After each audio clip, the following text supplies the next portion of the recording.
ఉన్నాం.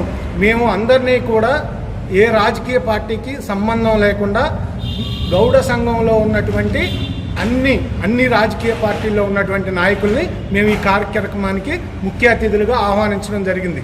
ఇది మొత్తం కూడా నూజివీడు నియోజకవర్గ గౌడ సంఘం ఆధ్వర్యంలో జరిగినటువంటి కార్యక్రమం.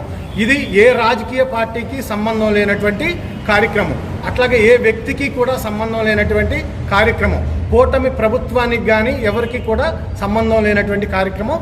దీని పూర్తి బాధ్యత మంచైనా చెడైనా నూజివీడు గౌడ సంఘందే పూర్తి బాధ్యత.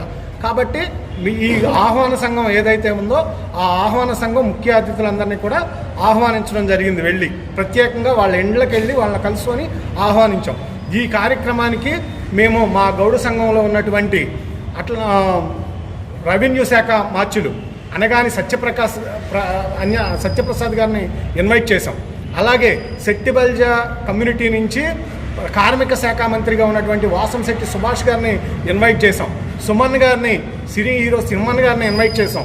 అట్లాగే మా గౌడ పెద్దలు, ఆర్టీసీ చైర్మన్, అట్లాగే మచిలీపట్నం మాజీ పార్లమెంట్ సభ్యులు అయినటువంటి కొనకళ్ళ నారాయణ గారిని ముఖ్య అతిథిగా ఆహ్వానించడం జరిగింది. ఉమ్మడి కృష్ణా జిల్లా జడ్పీ చైర్పర్సన్ ఉప్పాల హారిక గారిని కార్యక్రమానికి మేము ముఖ్య అతిథిగా ఆహ్వానించడం జరిగింది. అలాగే మాజీ మంత్రివర్యులు జోగి రమేష్ గారిని కూడా మేము కార్యక్రమానికి మా టౌన్ నాయకులు, మా నియోజకవర్గ నాయకులు వెళ్ళి ఆయన ఇబ్రహీంపట్నంలో కలుసుకొని ఆహ్వానించడం జరిగింది. అలాగే ఇక్కడ మన నూజివీడు నియోజకవర్గంలో సామాజిక ఉద్యమాల్లో కలిసి వస్తున్నటువంటి ప్రజా సంఘాలు, కుల సంఘాలను కూడా ఈ కార్యక్రమానికి, రాజకీయ పార్టీలను కూడా ఈ కార్యక్రమానికి ఆహ్వానించాం. రెండు ప్రధానమైనటువంటి తెలుగుదేశం, వైఎస్ఆర్సీపీ పార్టీలతో పాటు జనసేన పార్టీ నుంచి ఈ కార్యక్రమానికి ఆహ్వానించడం జరిగింది ప్రజాప్రతినిధులను. అలాగే కాంగ్రెస్ పార్టీ నుంచి ఈ కార్యక్రమానికి ఆహ్వానించాం.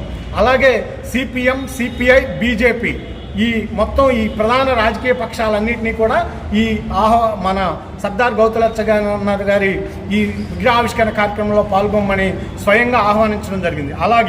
అలాగే ఎస్సీ మాల కమ్యూనిటీ నుంచి ఈ కార్యక్రమానికి ముఖ్య అతిథులుగా ఆహ్వానించాం. ఎంఆర్పిఎస్ నుంచి ఈ కార్యక్రమానికి ముఖ్య అతిథులుగా ఆహ్వానించాం. బీసీ సంక్షేమ సంఘం నుంచి ఈ కార్యక్రమానికి ఆహ్వానించాం. ఇట్లా కుల సంఘాలని, సామాజిక ఉద్యమాల పరంగా మాతో కలిసి వచ్చేటువంటి సంఘాలని, అన్ని రాజకీయ పార్టీలని గౌరవిస్తూ ఈ కార్యక్రమాన్ని మేము నిర్వహించడం జరిగింది. ఈరోజు ఒకరి మీద ఒకరు ద్వేషంతో ఈరోజు రాజకీయాల్లో ఉన్నటువంటి విభేదాలని, ఈరోజు కుల సంఘాన్ని ఈరోజు అబాసపాలు చేస్తూ రాజకీయాలు కులాన్ని శాసించలేవు. ఎప్పటికైనా కానీ కులమే రాజకీయాలను శాసిస్తుందని చెప్పి ఈ సందర్భంగా తెలియజేస్తా ఉన్నాను. ఈరోజు ఉన్న పరిస్థితుల్లో మీరు ఈ 3 రోజుల నుంచి చూస్తే రాజకీయ పార్టీలు ఈరోజు కులాన్ని శాసించాలని చూస్తున్నాయి. ఇది ఎప్పటికీ జరగదు. కుల సంఘమే రాజకీయాలను ఎప్పటికైనా శాసిస్తుంది. ఈ విధంగానే మేము సంఘాన్ని బలోపేతం చేస్తాం. అలాగే ఎవరైతే ఈరోజు మా శిరీషమ్మ గారితో కన్నీళ్లు పెట్టించారు వాళ్ళందరికీ కూడా సారథి గారికి, శిరీషమ్మ గారికి ఈ కార్యక్రమానికి ఎటువంటి సంబంధం లేదు.